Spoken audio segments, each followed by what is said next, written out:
This war has changed the regular way of living for the inhabitants of Gorlovka city. In spite of the continuous bombing and shooting, these civilians remained in their hometown. The public transport works irregular. All financial establishments are out of duty. The shops are open only a limited time of the day. Since the 18th of January, the residents of the city districts Stritel, Cherebushki, Nikitinsky, Korolenko, the 5th quarter, basically stay day and night in the freezing humid basements, in the hope to survive the artillery shooting reaching from the side of the Ukrainian military forces. Most of the buildings aren't equipped with bomb shelters. The people find refuge in the basements. They bring with them camping cots, mattresses, warm clothes, water and food, and in spite of all the difficulties of the war, they help each other.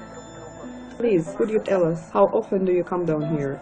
Every day. Yes, already every day. We keep refuge down here, and she caught a cold already. She had even fever today. And still you keep coming down here? Yes, because us life is much precious. We want to ask the authorities in Kiev to stop all this. How much any longer? What did we do wrong? You must demand and not request. Well, they don't understand. They simply do not understand. We lost all patience. It is impossible to tolerate it any longer. And these volunteers in Kiev, they supplied them with food so they could kill us. They feed them so they could kill. Whom are they shooting at?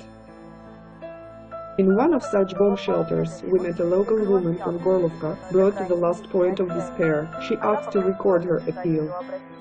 I wish to say thank you to the European Union, to all in the European Parliament. Thank you very, very much for our kind of life. Thank you for supporting Poroshenko, who is bombing us here. Also, I want, but I just don't know how, I would apply to the European Court of Human Rights.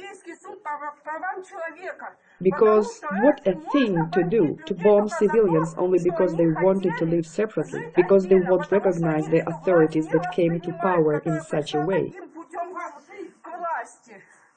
Fascists, most real fascists, I want to tell, do not suggest that it is Putin or that the Russian military forces came here to us. Because I watched and saw the happenings since 2004. I saw them as they came. When Dagnibog got there, when all of them came here, it was clear to us. Fascism is hating our way. Just thanks to the militia, that they stood up to protect us from these fascists, because they, the fascists, are indeed rewriting all our history. Why are they tumbling down the monuments of Lenin? What for are they doing this? Tell me. After all, they also have done a bloody revolution. What for are they tumbling Lenin down? So he wouldn't serve them as rebuke, because it is a bloody revolution. They were killing there on Maidan. They killed themselves, their own people, those who supported them. They were shooting them in the back. It was seen on the 5th Ukrainian Poroshenko's channel. We all watched it. We have seen all that happened. We have seen how they shoot their own supporters in the back.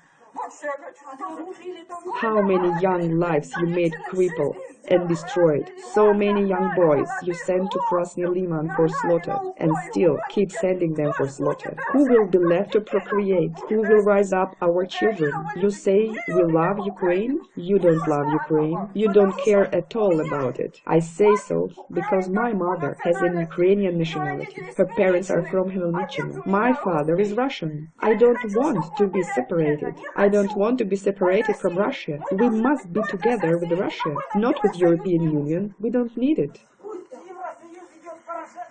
Also, we have Polish black guys here. We live here and we are an international folks. We live all together in peace. Why do we need all this quarreling here? You are European quarreling here. You want to say that you have democracy? No, there is no democracy. I would give it another name, but I just don't want to use insulting words. Do you understand me? You are no Democrats. Murdering children, it is unthinkable. In general, a human life is precious, and the one of a child is priceless. I lost a child of my own in the time of peace because of illness. It is such a tragedy. And now, because of war, children die, become crippled. What a horror! You there in Europe, wake up at last. Wake up and get real from your so-called democratic delusion.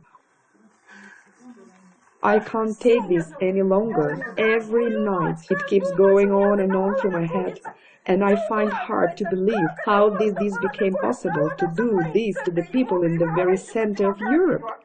And you talk about democracy? What kind of democracy is this? My heart bleeds. Every night this is going through my head. We can't sleep at nights. How it is possible to treat people in such way? What a horror! The peaceful civilians of the city Gorlovka keep on living in the basements as a result of the continuous artillery attacks initiated by the Ukrainian massacre. The only promise kept by the oligarch and combined President Poroshenko was the promise he made to run women and children to the basements. Because we will have jobs, and they don't. We will receive our pensions, they won't.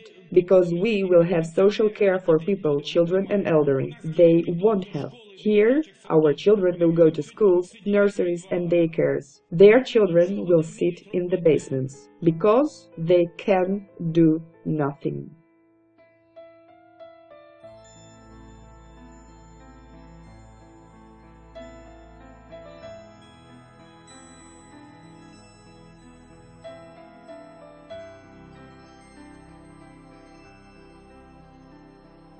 Военный корреспондент Уругвай Марина Еремченко для Новороссия ТВ, Горловка.